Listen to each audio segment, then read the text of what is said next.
네, 안녕하세요. 트레이딩룸의 카토입니다. 오늘 영상 주제는요, 우리 좀 했던 이야기들 말고 좀 거시경제적인 이야기들을 좀 해볼게요. 뭐냐면요, 지금 가장 시장에서 뜨거운 게 뭐예요? SVB 파산이죠. 요게 일단 실버게이트의 파산에서 시작했어요. 은행의 파산인데, 이 다음으로 지금 SVB로 이어지고, 그 다음 지금 시그니처 뱅크나 여기 영업 정지됐고요. 그리고 퍼스트 리퍼블릭 뱅크라는 곳도 여기도 영업 정지됐어요. 얘네 두 개는 이미 파산. 여기는 파산 위기. 그리고 지금 총 20개 정도가 파산 위기예요. 그래서 이거를 좀 뜯어보려고 하는데, 지금 계속 미국장에서는 얘네들 이제 파산한다 뭐 이런 이야기 나오고 있고, 그럼에도 불구하고 우리 장은 버텨줄 겁니다.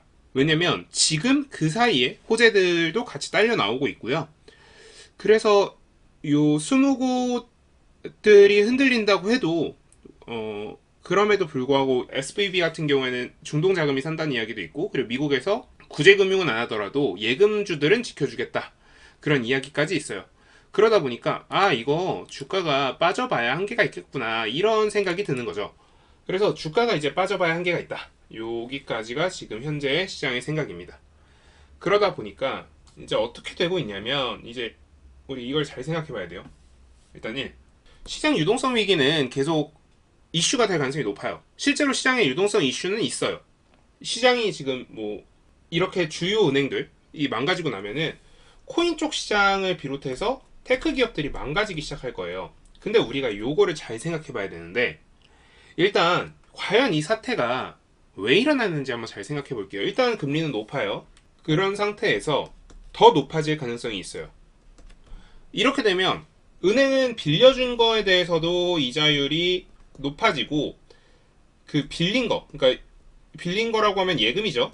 예금에 대한 이자율도 높아져요. 근데 여기가 2배 이상 높아지니까 지금 이 예대 마진이 훨씬 커진다, 이게 지금 은행이 실적이 좋아질 것이다 라는 논리였거든요. 근데 이거 잘 생각해 볼게요. 아니, 빌려준 거는 이자율이 더 높아지고 빌린 거는 이자율이 조금 높아져요. 그럼 사람들 입장에서는 일단 빌려주는 거, 그러니까 은행 입장에서 빌려주는 거, 사람 입장에서 은행에서 돈을 빌리는 거를 할 이유가 없어요. 굶는 대로 굶을 거고요. 일단 최대한 은행에서 돈을 빌리는 일은 최대한 줄일 거예요.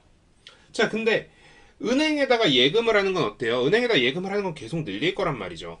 자, 그러다 보니까 어떻게 돼요? 은행 입장에서는 계속 Q가 감소하게 돼요. 그러니까 빌린 건 많아지는데 빌려준 게 줄어드는 거예요. 그러다 보니까 은행 전체 수익성이 악화가 되고 있어요. 특히 미국처럼 주요 은행들이 테크 기업을 상대하는 경우, 국내 은행은 실제로 이거 제가 실적들, 과거 금리 인상기랑 금리 하락기 실적들 다 까보고 다 비교해 봤거든요. 근데 크게 유의미한 실적의 변화는 없는데, 미국 같은 경우 이게 되게 심하더라고요.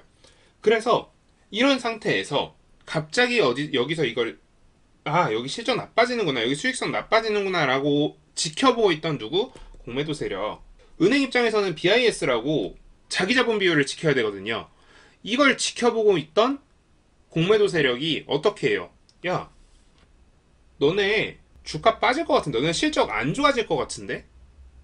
라고 이야기를 하기 시작해요. 라고 선동을 하기 시작하는 거죠.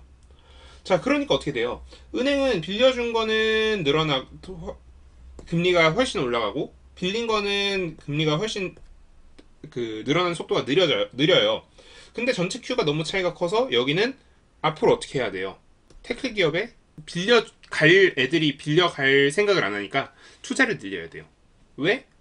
얘네들의 수익성을 지키기 위해서. 그래야 얘네가 함부로 태클을 못 걸 테니까. 자, 지금까지 이런 상태가 지금 지속되고 있었어요. 근데 여기서 한 가지 이슈가 생기는 거죠. 어떤 상황이냐?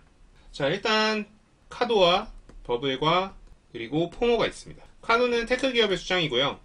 버블은 은행에서 돈을 빌린 가계대출, 그리고 포모는 공매도 세력이에요. 그리고 여러분은 누구야?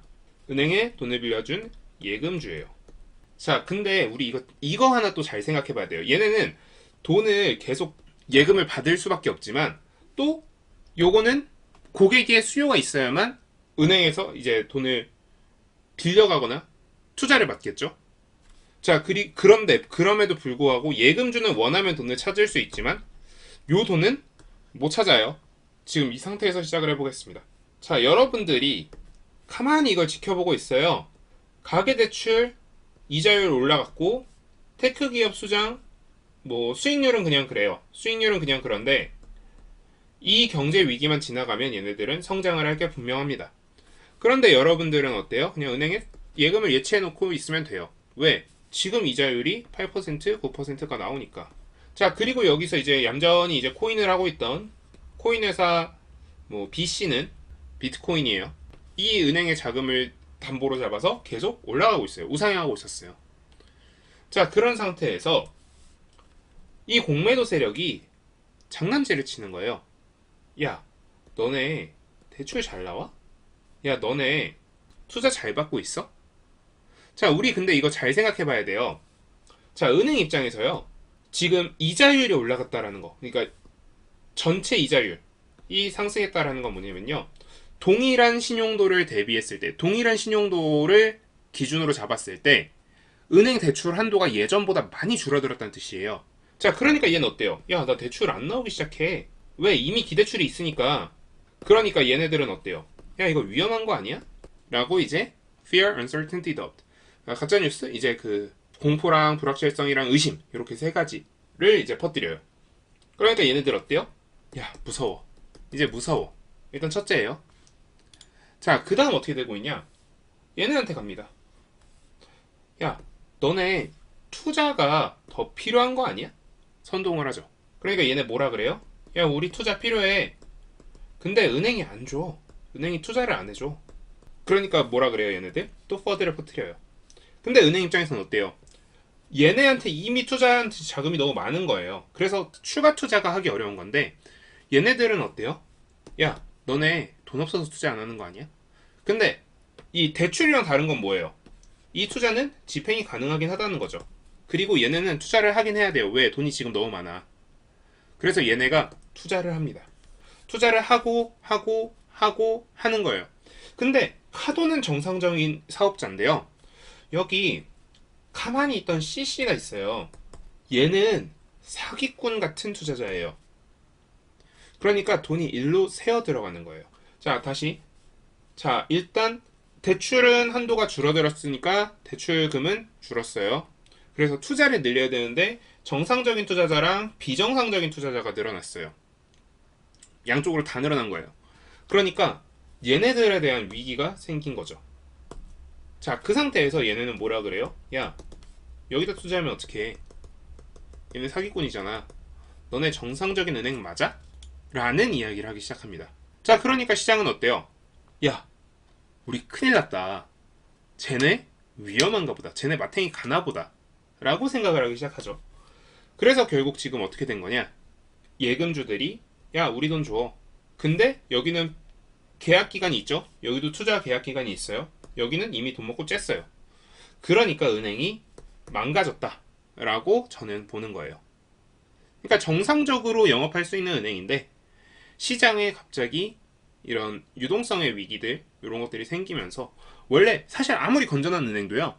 시장에 악성 의혹이 생기면서 시장이 이제 무너뜨리려고 하면 무너질 수밖에 없어요. 그래서 요런 상태다. 제가 보기엔 요런 상태다. 그러다 보니까 이게 중소형은행으로 퍼질 수밖에 없습니다. 왜? 모두 같은 구조의 영업을 했기 때문에. 자, 그럼 미국은 지금 제가 생각하기에는 미국은 이거를 멈추려고 하고 싶을 거예요. 멈추고 싶을 거죠, 당연히. 미국 입장에서 이거를 냅둘 이유가 없어요. 이거 냅두면 우리는 시장을 안정화시킬 능력이 없습니다. 라고 스스로 자인하는 꼴인데 얘네가 이걸 냅둘 리가 없죠. 근데 냅둘 리가 없는 거랑 실제로 냅두지 않는 건 좀 달라요. 그러니까 실제로 냅둬지려면 어떻게 되느냐? 일단 가장 중요한 게 뭐예요? 연준이 금리 인상을 멈춰야 돼요. 이게 제일 먼저예요. 이게 되고 난 다음에서야 이제 다른 일들이 벌어지기 시작하는 거죠.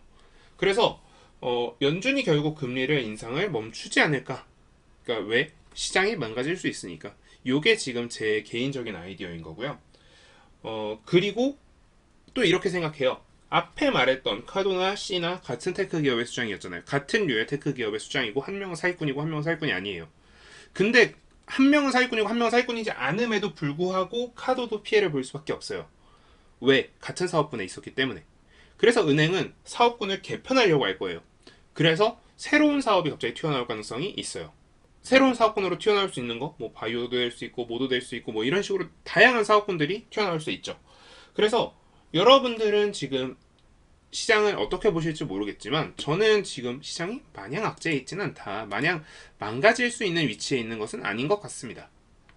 그래서 일단 위치적으로 봤을 때도 미국 지수는 반등을 했을 것이고 반등이 계속 올라올 것이고 그래서 여러분들은 만족할 수 있는 수익률을 낼 수 있을 거라고 저는 믿고 있고요.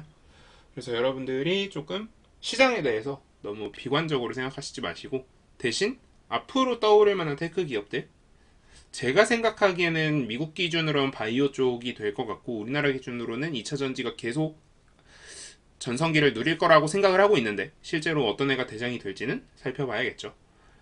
아무튼 제가 보기엔 뭐 그렇습니다. 그래서 제 의견을 좀 설명을 드리고자 영상을 촬영했고요.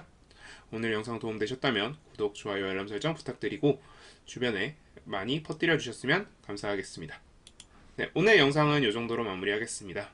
감사합니다. 지금까지 트레이딩룸의 카도였습니다.